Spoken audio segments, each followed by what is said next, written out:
I want to talk to you about emotional eating because it's one topic in all my years as a fitness coach and as a life coach that I have seen come up time and time again.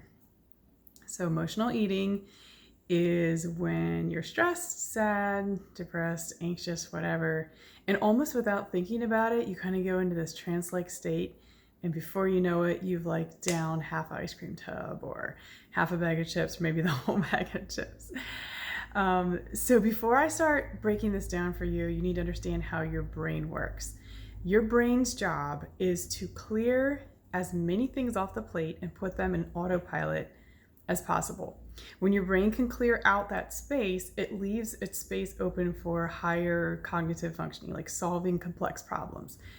And doesn't need to think about things like tying your shoe or even driving. You can almost do those things like autopilot. Although when you first started, they had to be programmed and the brain caught it, threw it into the autopilot box, right? So everything that we do, the brain's job is to like learn it quickly and then throw it into an autopilot zone so that it can just free up its space, right?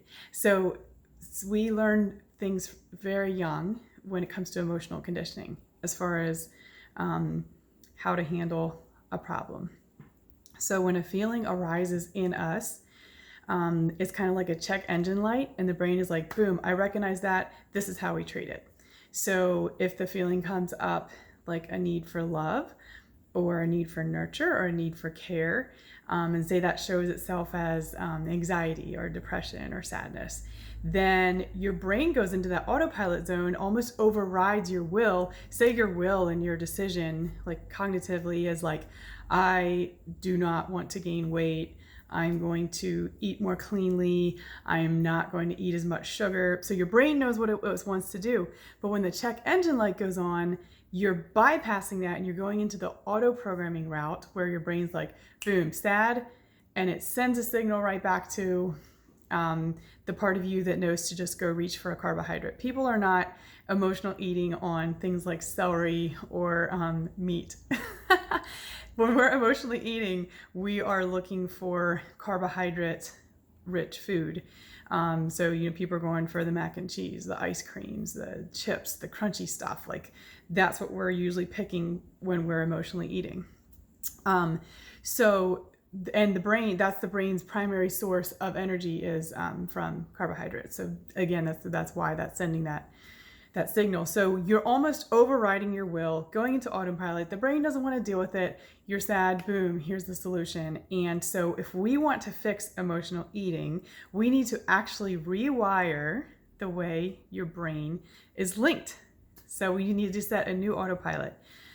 The way you do this is you have to first find in your body where that feeling of craving originates. For some people, it's like somewhere here, tightness in the chest. For some people, it's more solar plexus. For some people, it's in their gut.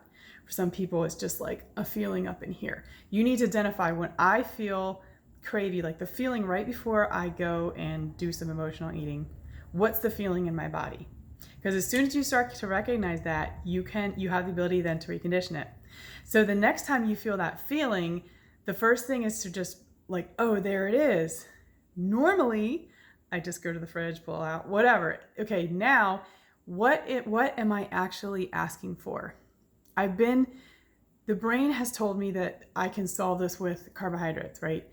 Because that immediately gives an uptake of the good, feeling good hormones.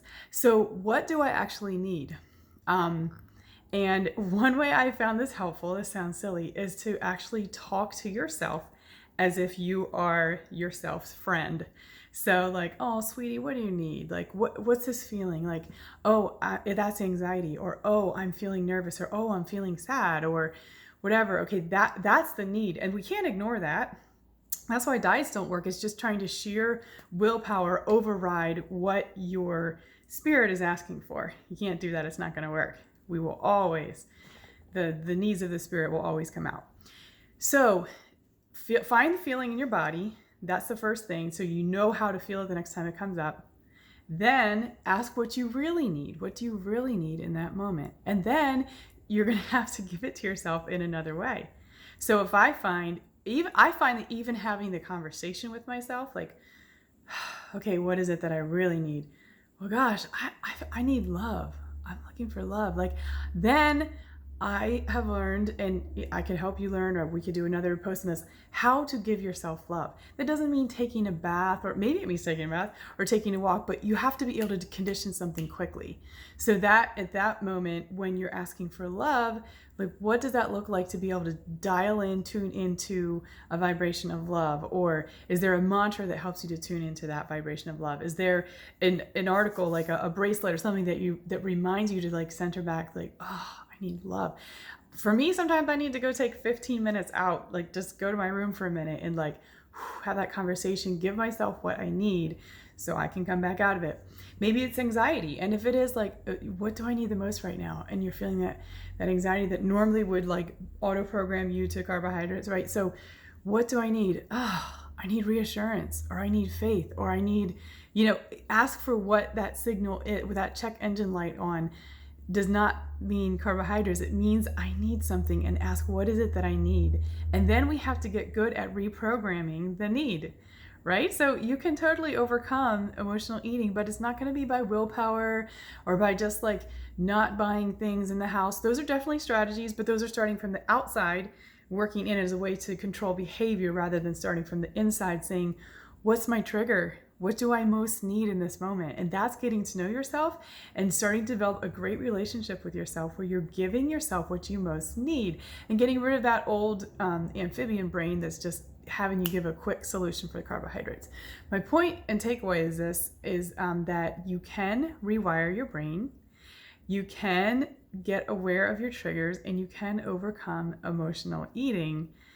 And I just want you to understand that the right way to do it doesn't have to be, you don't have to go to years of psychotherapy for that.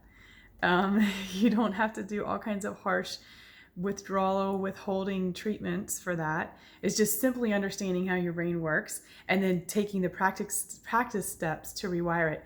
Anytime you practice something new, in the beginning, there's going to be that awkward learning phase. Think of any skill you've learned in your life. It takes an awkward learning phase.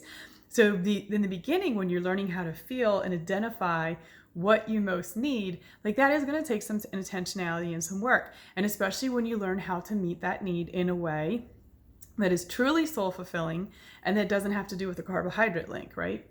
That is going to take some intentionality, but then it's going to start to become reprogrammed and auto-programmed. And when you feel that feeling, it's like, oh yeah, I need some deep breaths, or oh, I need some time out, or oh, I need to recenter myself to this mantra, or oh, this is who I am, or whatever you learn to give to yourself. Again, we could go like miles deep into strategies for that. There's definitely strategies for that.